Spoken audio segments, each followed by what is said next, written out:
Hi, welcome to Gongchen Tutorial. If you haven't watched the 4.6 live stream, go check it out.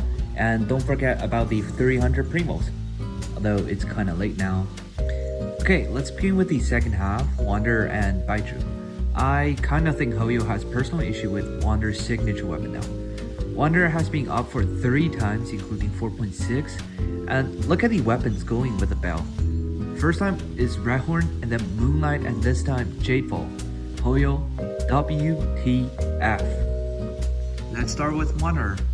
Before hearing my advice, can you list some reasons for getting Wanderer to yourself? I will give you a couple of seconds or you can pause the video. Time's up. Excluding opinions like you like him or the way he attacks is sick. He is pretty good at world exploring because he can fly, and C6 has ridiculous attacking speed, which made him the first character in Genshin who can increase DPS value depending on how fast the player can click. Now let's counter these two advantages. The only reason why he is good at world exploring is that he can fly. But it's 2024 now, and there's a Lynney Sage who can also fly and move as conveniently as he does. Plus, she is a supporting character who can perform enabler, sub DPS, healer, damage support, and even main DPS's role in some extreme cases.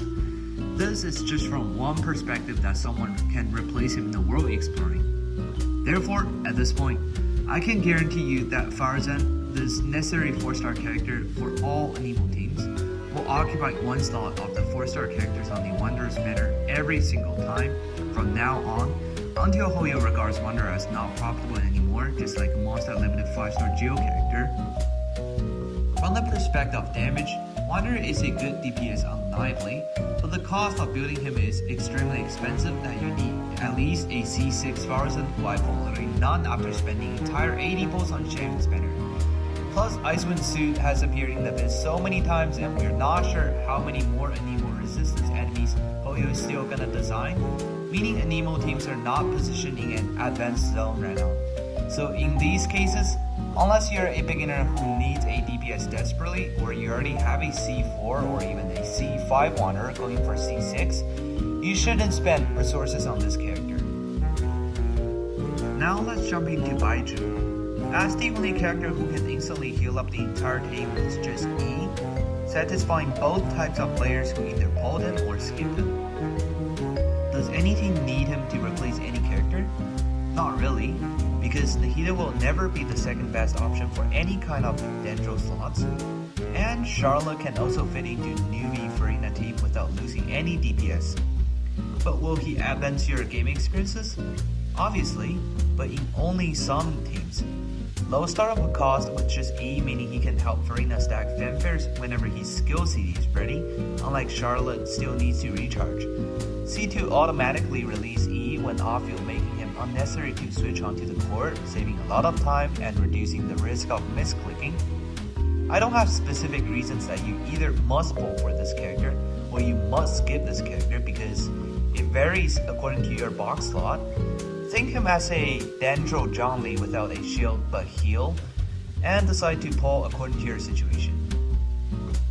It's not hard to see that Hoyo predict the cash flow will focus on the first half of 4.6 after players spending save primos to Newblad or Kazuha, but how confident is Hoyo right now about the cash flow that the Arlecchino banner will bring them?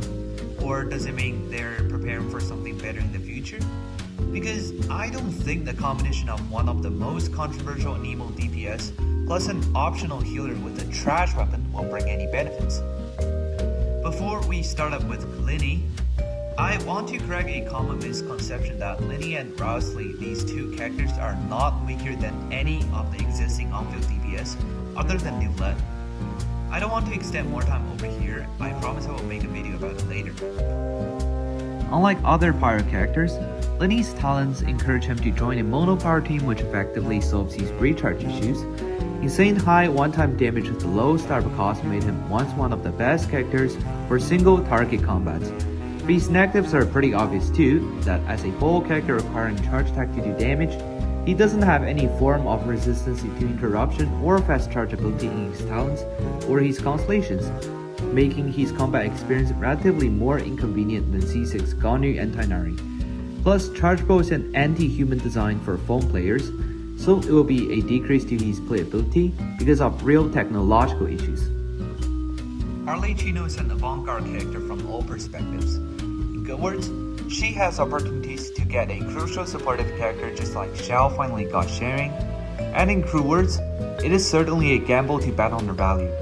She is the only character who requires a massive amount of Bond of Life, which is a debuff to other characters to gain Pyro Enchant and damage bonus, and also the first character who can't receive any healing from other characters. Before actually testing out how good is she and her teams, I won't make more subjective comments about her combat abilities. Despite her specialties and uncertainties, she is a new character, meaning she will have a first rerun at either 5.1 or 5.2. At that point, the vision for the function of the characters in that land will be clearer, so decide whether to pull her or not at that point should not be late. Now let's talk about the weapons. Second half, think smarter before you pull. If you're pulling for the green table tennis racket, what can I say? And if you're pulling for the belt, look, this will be 50% of you guys.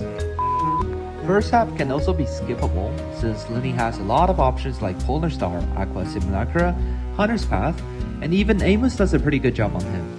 If you didn't pay attention during the live stream, let's recap Crimson Moon's semblance.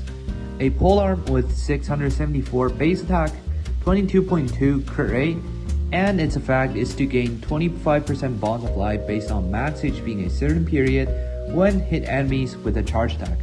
Well, that's bad enough until now.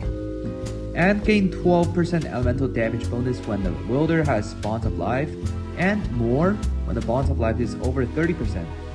I can't describe this weapon as just useless for other characters because it gives debuff to any wielders other than Arlecchino. But this is the first weapon that contains a part of its wielder's mechanism. It's hard to understand in this way, but think about when you're purchasing a phone. You can view contents, take pictures, calculate, etc. But you have to get a phone number and a SIM card to use communication features.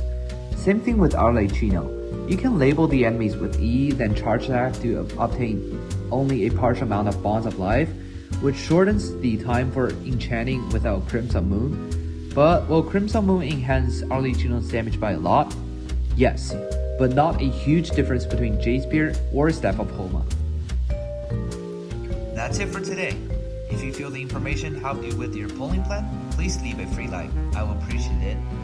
But if you have any other questions or different opinions, we can discuss them in the comment section. For the next video, I would like to connect Genshin's better design, new blood, and public opinions in the community and discuss about Hoyo's decisions and possible future outcomes. Please follow if you're interested. Hope to see you next time.